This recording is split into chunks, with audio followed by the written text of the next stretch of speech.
अयोध्या से बड़ी खबर। लौह पुरुष सरदार वल्लभ भाई पटेल की 150वीं जयंती के अवसर पर अयोध्या के बीकापुर विधानसभा क्षेत्र में भव्य एकता पदयात्रा का आयोजन किया गया। इस पदयात्रा का नेतृत्व बीकापुर विधानसभा के विधायक अमित सिंह चौहान ने किया, जिसमें भाजपा के अनेक वरिष्ठ नेता भी शामिल हुए। पदयात्रा में हजारों की संख्या में लोगों ने उत्साहपूर्वक भाग लिया।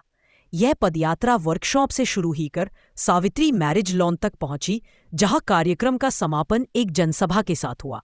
जनसभा में वक्ताओं ने सरदार वल्लभ भाई पटेल के जीवन, योगदान और राष्ट्र निर्माण में उनकी महत्वपूर्ण भूमिका पर विस्तार से प्रकाश डाला।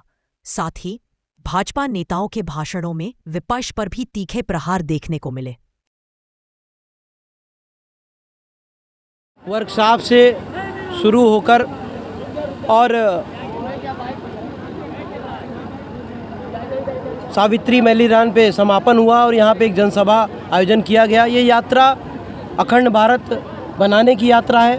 हम सबके आदर्श लौह पुरुष सरदार वल्लभ भाई पटेल जी के 185वीं जयंती के अवसर पे पूरे देश में जो पद यात्रा का कार्यक्रम आदरणीय प्रधानमंत्री श्री नरेंद्र मोदी जी के आह्वान पे चल रहा है, ये यात्रा हर एक विधानसभा में यात्रा चल रही है। और ये यात्रा सिर्फ यात्रा नहीं है, एक संदेश है जो संकल्प देश के प्रधानमंत्री आदरणीय नरेंद्र मोदी जी ने लिया है इस देश को विकसित राष्ट्र बनाने का 2047 तक।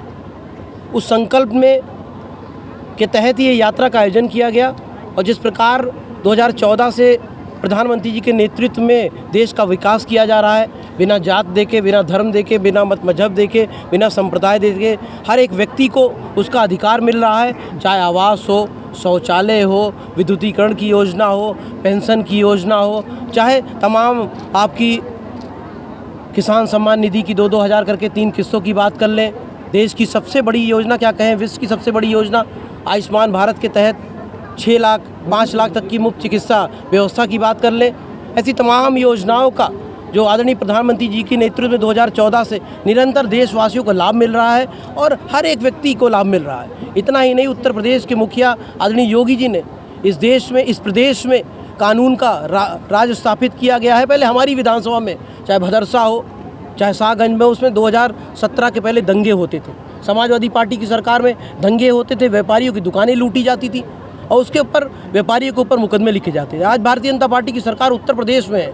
आज व्यापारी सुरक्षित है, बेटियां सुरक्षित है, आज माताओं का सम्मान हो रहा है, आज हर एक वर्ग का सम्मान मिल रहा है। इस देश में आदरणीय नरेंद्र मोदी जी के नेतृत्व में ये देश कैसे आगे बढ़े, इसके लिए निरंतर सीमाओं को सुरक्षित कर दिया जा रहा है। इसके साथ साथ आज जो जनसभा का आयोजन किया गया, इस जनसभा में हजारों लोगों ने एक संदेश दिया है कि जिस प्रकार ये देश को एकजुट करने का काम आदरणीय मोदी जी ने किया है, उसी प्रकार बीकापुर विधानसभा भी एकजुट होगी, ये संकल्प लिया है। आप सभी को बहुत धन्यवाद। 25 तारीख रूप में आदरणीय पूर्व विधायक, पूर्व सांसद, अनुसूचित मोर्चा के प्रदेश अध्यक्ष आदरणीय बैजनाथ रावत जी का संबोधन हुआ और सरदार वल्लभ भाई पटेल के पद चिन्हों पर चले, ऐसा संकल्प हम लोगों ने आज लिया।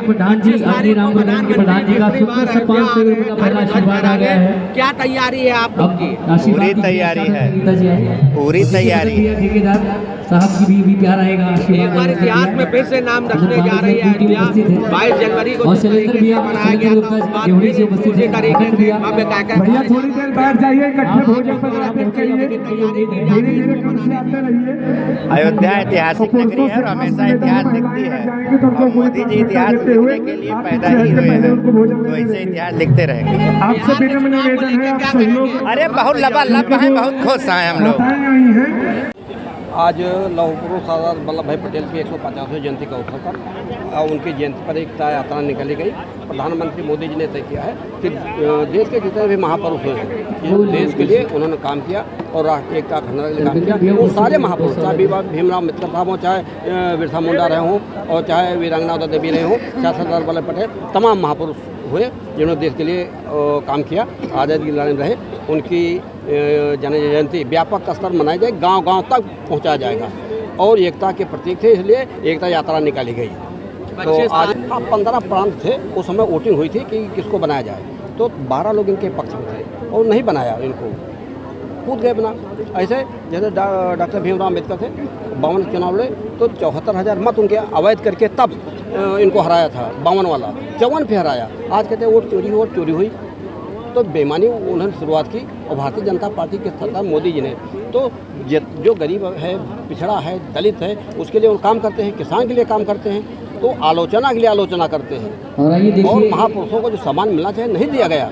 और हम तो आदर्श अपने महापुरुषों को मानते हैं। महापुरुष जिन रास्ते पर गए, जैसे भगवान राम है, हम लोग 400 साल की गुलामी अब तो तोड़ा और महापुरुष भगवान राम की पूजा करते, रामायण करते, कथा करते, कृष्ण भगवान की जयंती मनाते हैं। तो हमारे जो महापुरुष उनके आदर्श पर हम एक पितरपक्ष मनाते हैं, एक साल में एक बार। हम अब मानते हैं कि हमारे माता पिता हमारे घर आए, पूर्वज आए, और हम पूजा करते हैं, हम उस परंपरा के लोग हैं। तो सरदार वल्लभ भाई पटेल इन्होंने एकता और अखंडता के सोच और देश को बांधा था। उनकी जयंती मनाने में क्या दिक्कत आती थी? उनको समाज में बताने की क्या जरूरत थी? उनको छिपाया गया। प्रतिभावान नेता थे, उनकी प्रतिभा छिपाई गई।